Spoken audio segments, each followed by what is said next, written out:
I want to say thank you for coming out tonight. We're remembering John Lewis and all of his fight, his lifelong fight. So I want to extend greetings to you from myself and all of our group leaders, and the League of Women Voters at the Uncompahgre Valley is also our partner tonight.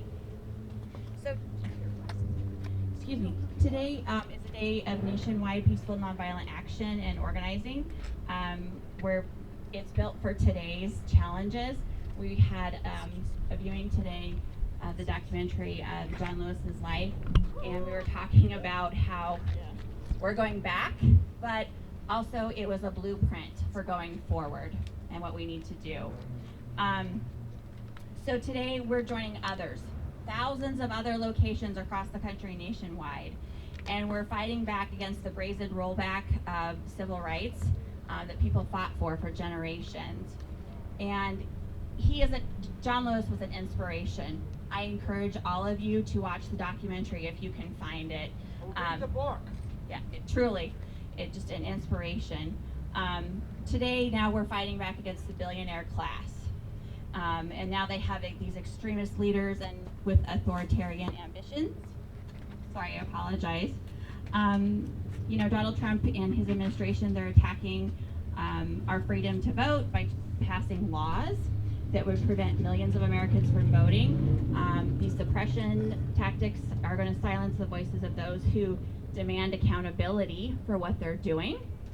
They target Black people, brown people, immigrants, indigenous, women. LGBTQ communities. And they know that their agenda is unpopular, and they're trying to silence our voices. They are using the military, just think about the LA and the National Guard, and so that's what we are fighting against. And I just want to say that, we're reminded today that 65 years ago that President Johnson was a brave politician, and he deployed the National Guard to protect civil rights marchers in Selma. And what a contrast, right, LA was for us. And it doesn't have to be this way. We know that, and we are showing our community today that it is a different way. And we keep showing up.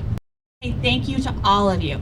Montrose and Uray County, Delta, we've had people from Delta today come down. Thank you. Thank you for showing up. Thank you, thank you, thank you. So I'm very grateful that you're here to show up. And so now I'm going to turn it over to our speaker tonight. But before I do that, I just want to remind everybody about safety.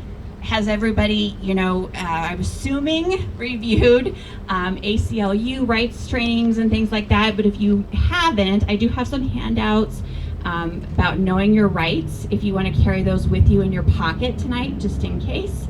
If we're ever stopped by a police officer, those are important things to know. But we do have a right to still peacefully assemble in this country. And I don't want to ever take that for granted. While we still have it, we still need to use it. Again, do you guys have a buddy you can walk with?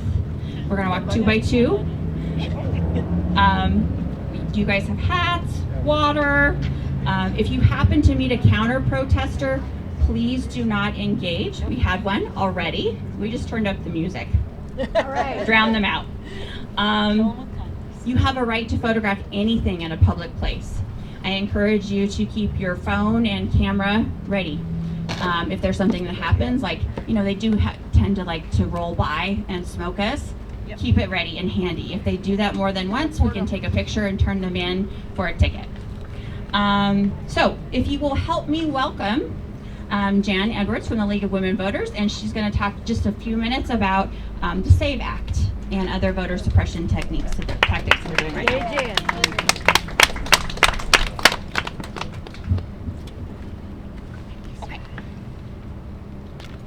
Good evening. I am Jan. America. They have added barriers of confusion and cost to suppress our vote. Organizations like the League of Women Voters are fighting back and supporting you to do the same.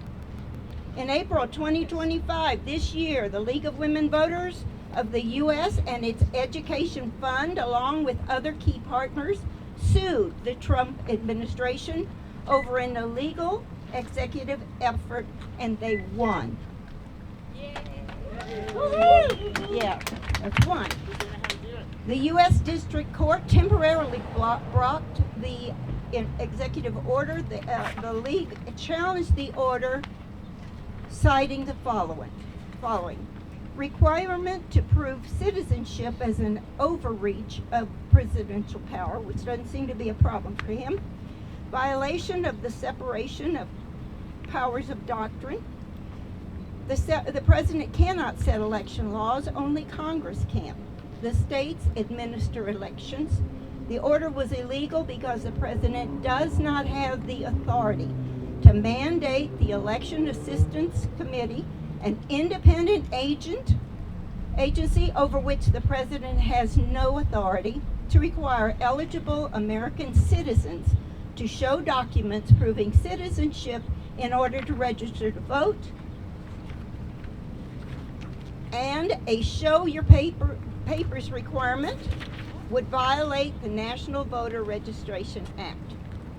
Attempted voter suppression by the Trump administration and the current Republican Congress continues with the proposed SAVE Act, ironically entitled Safeguard American Voter Eligibility Act. It was introduced by Representative Chip Roy of Texas, co-sponsored by our own Lauren Boebert,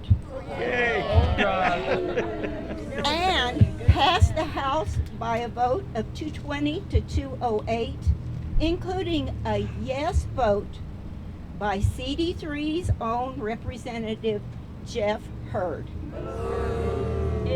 It is in committee in the Senate as of April of this year. Basically, a solution in search of a problem. It is intended to address a virtually non-existent issue, that of non-citizen voting. The proposed SAVE Act would also require the eligible American voters produce citizenship documents in person every time they register and vote, like the executive order. Do you see the theme here? It is an unfunded mandate, and it creates an undue burden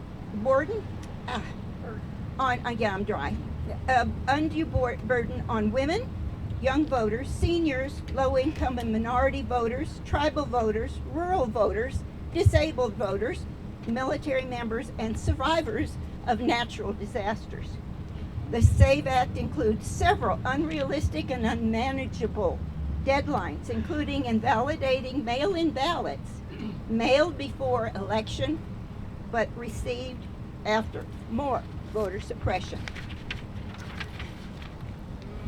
If passed, this act would create significant barriers for all voters, but certain groups especially. For example, 69 million women who have adopted a married name will be unable to use their birth certificates to verify their citizenship and vote.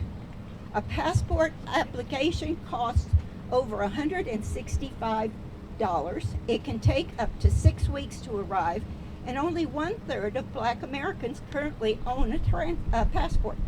This is, in effect, a poll tax, paying to vote, which violates the 24th Amendment of the U.S. Constitution, by which poll taxes were outlawed by the Supreme Court in federal elections, and later extended to state and local elections, recognizing their discriminatory nature.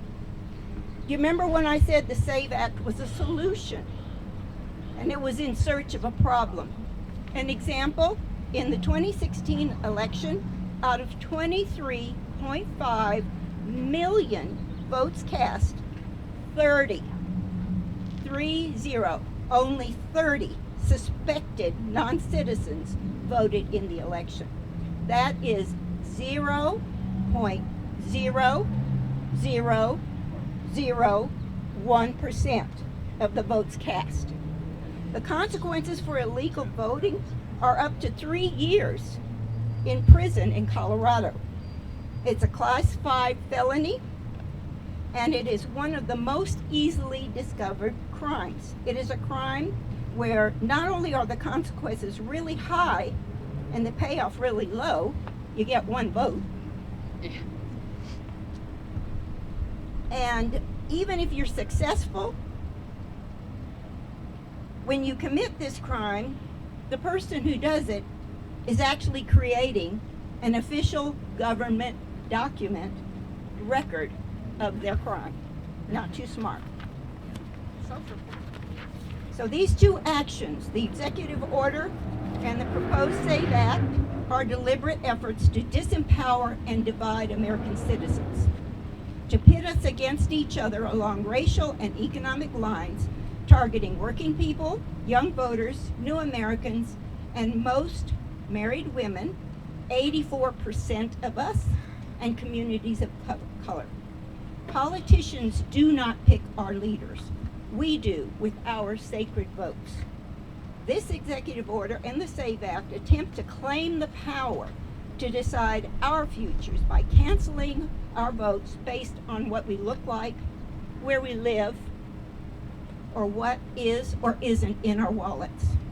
The MAGA regime wants to rewrite voting laws to block people from voting because they know when everyone participates, we elect leaders who work for us, not just the rich and powerful.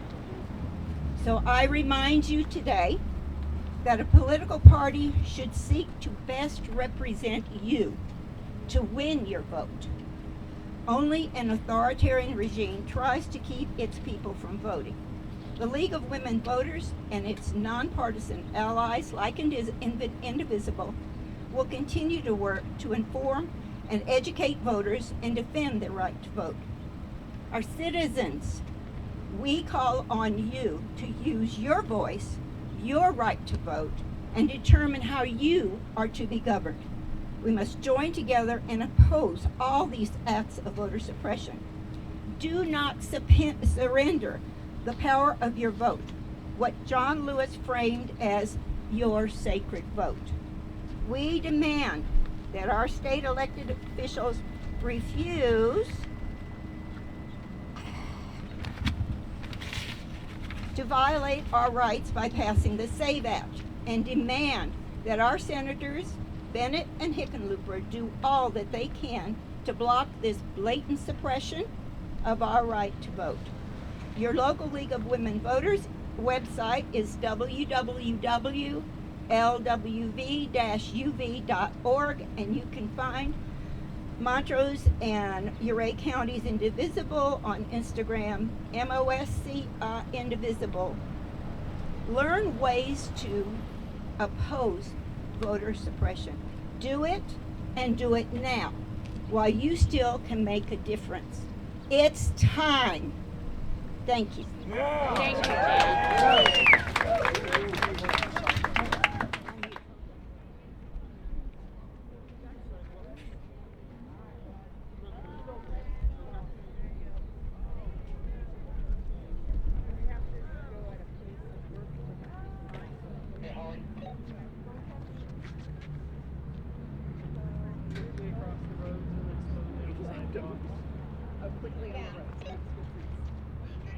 Quickly on the road, slowly on the sidewalk. You're fine.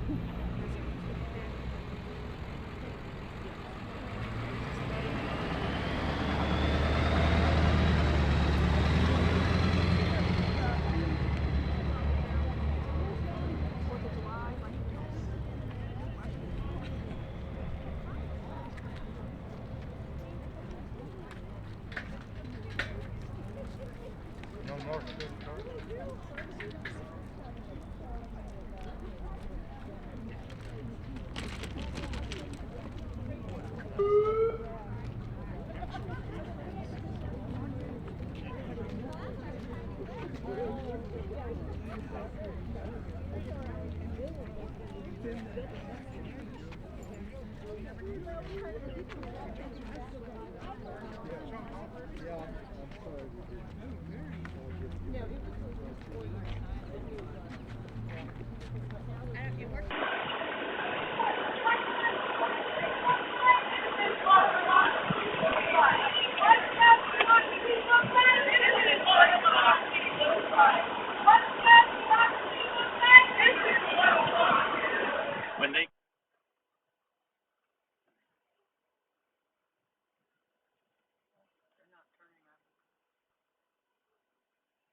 not too close.